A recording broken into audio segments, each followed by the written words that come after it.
At a time where mirrorless cameras are running the table, there's still quite a selection of pocket-friendly point and shoots out there to choose from at a lot of different price ranges. Today we're going to be taking a look at probably the two best sub $500 point and shoots in the game. One's a Canon and the other one's a Sony. Be right back. Raise your hands up! Raise them up!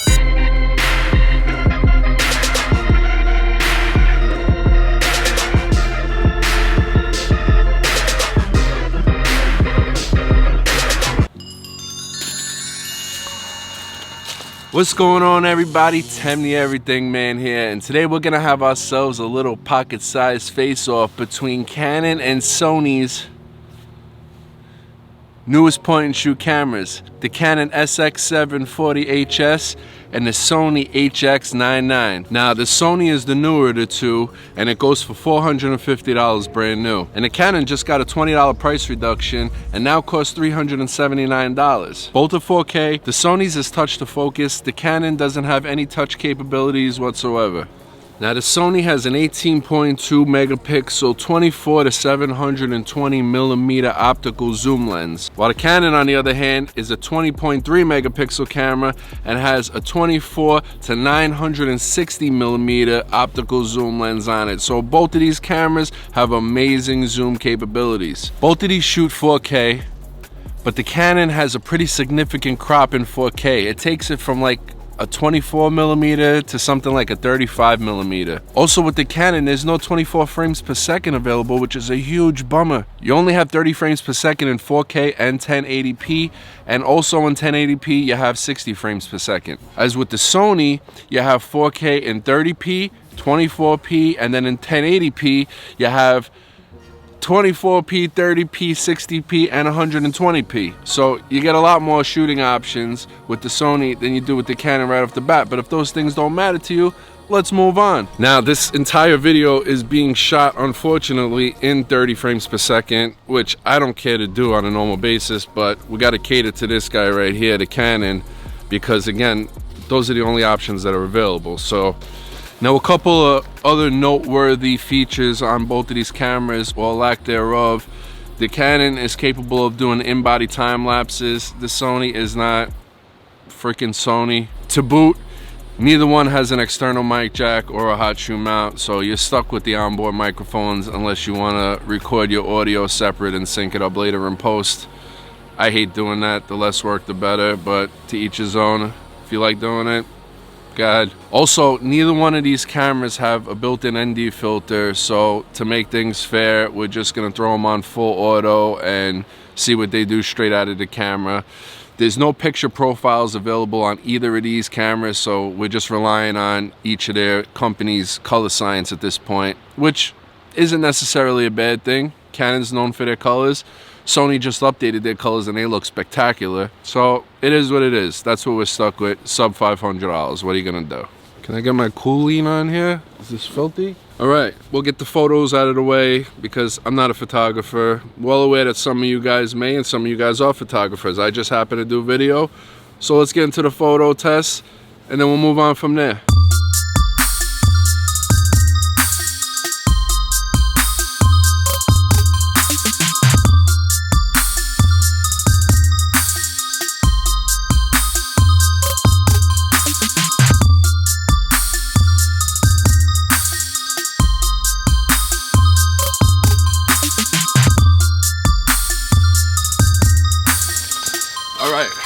Remember those zoom capabilities I was talking about before? Well, let's get into those tests right now and you can see exactly what I'm talking about. These things zoom out really, really far. And we're not talking about digital zoom here. These are optical zoom lenses. You can apply digital zoom to get even more out of it, but then you're just making your footage grainy and noisy and you don't want to do that. The zooms are far enough on this. Stick with the optical zoom. My whole clique in all black, we all tucks. Tell my ex to give me space. Elon Musk, ayy, streams got my Q4 looking nice. My VR clutch, acting like you seen this right here. You big all sus, yeah. I just doubled up on crypto. I just doubled down on the new vest. Now my chair looking like 2 checks. Type of money made me want a 2-step. Who next? This week I be on the moon next. Stock going up like 2x. That's a fast flip like suplex. 2 really stepping like a duplex. You bet never lose change, but I do flex on it. All black with my coupe on Onyx, and I get brain. All right. So next test on the agenda is the vlogging test. We're gonna be taking a look at 4K, 1080p. We're gonna be listening to the microphones, and we're gonna be paying attention to the stabilization in each 4K and 1080p because they both do a little bit different. You get different results, not only the video quality, but also crop and stabilization. So let's take a look at the vlog test right now. You guys let me know what you think. All right, here's a vlogging test in 4K. Again, everything is on auto mode, so you're gonna see the exposure probably adjusting as we move and as the sunlight hits it. There's definitely a crop in 4K on the Canon, no crop on the Sony. Pay attention to the stabilization. I'm not walking gingerly, walking normal speed. Got the cameras out about arms distance. Right now, what do you think looks better on the skin tones? Forget the crop because there's no way around that. Which image quality looks better, which looks sharper, which looks more true to life, or which one do you just like better? All right, so here is a problem that I do have with the Sony, and it wasn't a problem with me before, but then once I saw what the Canon does with the same situation, I'm like, why doesn't Sony just do that? So technically both cameras cut off at 5 minutes recording in 4K, but the Canon doesn't actually stop recording. It just separates it into separate files, which is fine with me. So if you record a 15-minute clip on the Canon, you're just gonna get 3 separate files in your memory card, but it's not gonna stop recording. You're not gonna have to remember, oh, let me go back and hit record again. It just keeps going. Whereas the Sony just stops recording. And if you're not paying attention, then the camera cuts off at you. Now in 1080, it doesn't do that. It'll just keep filming. All right, so now we're gonna switch over to 1080p. All right, here's 1080p. And as you can see, the field of view is way wider now on the Canon. So now let's do a really fast walk. I never walk this fast. This is like, I gotta poop my pants and a little bit of pee is dripping down my leg at the same time, and the bathroom is not so close. That's the type of walk we're doing right now. Both of these camera setup, can't exactly tell, but they're both at about 100 millimeters. I zoomed out. That'll probably work better for the autofocus test. So we're gonna back up a little bit and then walk towards the camera. Let me adjust this.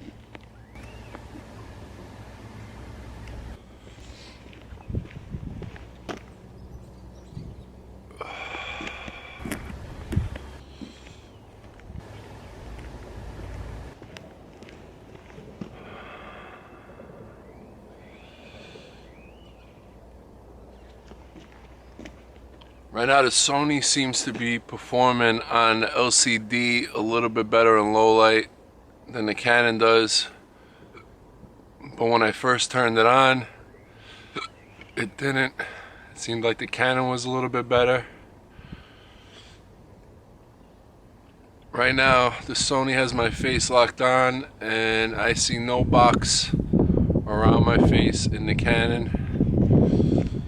Now I see a box on my face in the Canon. Let's do a little pop-up test. The Sony is definitely a little brighter on the screen, but I don't know if the Canon is dimming the screen at all. Now they both have a box on my face, so I'm gonna pop down, I'm gonna duck below the cameras, and then pop up, and we'll see how well it locks on at this distance, because They both do have my faces locked on right now. All right, so 1, 2, 3. And 1, 2, 3. And the Sony locked right on, and the Canon is not locked on. There it goes. It seems like the Sony's adjusting a little bit better to the light change. The Sony is kind of lighting up the screen for my face to even out the exposure a little bit. And it seems like the Canon is more backlit behind me. Let's do that test one more time. We're gonna pop down and pop back up. As of right now, they both have my face locked in the box. All right, 1, 2, 3. 1, 2, 3. And the Sony is first. And the Canon still doesn't have my face. When I back up a little bit, then it grabs it. All right, next up, what we're gonna take a look at is the slow-mo.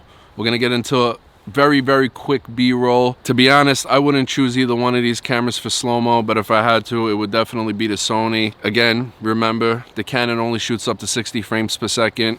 The Sony shoots up to 120 frames per second. So let's get into that. We'll see what it looks like, and you guys be the judge for yourselves.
The last test of the day is the low light test. So let's see how well these cameras perform on low light. Now keep in mind, when I say low light, I guess everybody's different. I don't mean a pitch black room with the lights off. I mean a poorly lit situation. ISO has to be bumped up quite a bit just to get a decent image. Something along those lines. I don't mean pitch black, middle of the night. That's not low light. Very few cameras are gonna perform well with usable footage in that type of scenario. So let's get into an actual low light situation, not a no light situation. Okay, let's set these up right here. Right about there is good. We're back in 4K, that's why the field of view is a little bit different. We're a little bit more cropped in on Canon. So what this is, I don't know if you could tell or not, but this is a pretty good low light test. It's on the East Coast, it starts getting dark here. Sundown is about 4:20 to 4:30, maybe 4:40. Because in my car, in real life, it is not light in here. This is basically like a poorly lit room. Obviously, both cameras on auto, they're gonna jack up the ISO and do whatever they can to brighten up that image. And what you're gonna get out of that is more noise. You want the noise brought on you? Because here it comes. What? The noise brought on you, because here it comes. Just hike the ball. All right, so final thoughts.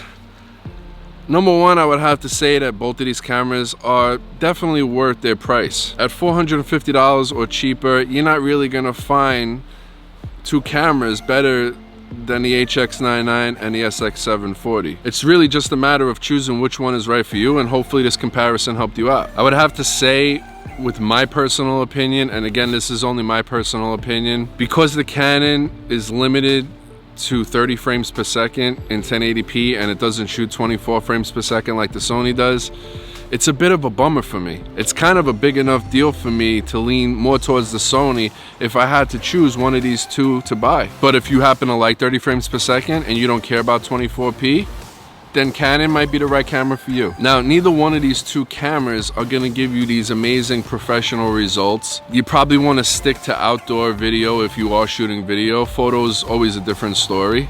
But even then, you want good lighting. Yeah, if you're a daily vlogger and you'd like to just record your day and then chop it up and piece it together and put a video out there, and you don't care about color grading and you don't care about super high quality and cinematic footage, then these cameras are right up your alley. But if those are something you do care about, then you might want to save up a few more dollars and get a more expensive, more capable camera. For me, I happen to like the image quality a little bit better on the Sony than I do on the Canon. Even though it's slightly bigger and slightly heavier than the Sony, I like the build quality a little bit better on the Canon. Both cameras, for the tiny little size, let me show you if you don't already know Sony's famous batteries. Both of these cameras carry a small little tiny battery like this, and for the size of the batteries, I guess because the sensor size isn't so big, we're looking at a 0.5-inch sensor in both of these cameras. Both of these cameras actually have pretty good battery life. Now, when I first reviewed the Canon SX740, I'll leave a link for it right here, I was blown away by the battery life on this. I was recording about 15 to 20 minutes in 4K. The battery was still on full bars. I was extremely impressed with the Canon's battery life. But then I got the HX99. The Canon is dead right now. The Sony still has about 2 bars of battery left in it. So the Sony's battery is a little bit better than the Canon's. Now, when it comes to stabilization of your footage or your pictures, hands down, the Canon wins. Sony, they need to come a little bit better with their stabilization for these cameras. I mean, even my Sony A7 III that we're filming on right now, not the greatest stabilization. If you try to walk around and vlog with this thing, it can get a little shaky if you don't have like the most steady hands on the planet. And I'm a barber, and I got some steady hands, and I still get shaky footage with the Sonys. But with the Canon, it's pretty damn smooth, especially in 1080p. So that's something to think about. If you're a vlogger and you want really smooth footage, then you might want to go with the Canon. So, what exactly do you guys think? If you own one, both, or plan on getting one of these cameras, join the conversation below. Let me know which one you got or which one you plan on getting and why. I'd love to hear what you have to say about it. Make sure you guys follow me on Instagram at @the_everythingman. If you're new to this channel, please hit that subscribe button. I'd appreciate it very much. I hope you guys liked this video. If you did, give it a thumbs up. Until next time, this is your boy. This is your man, Tim the Everything Man, signing out. Salute. Raise your hands up. Raise them up.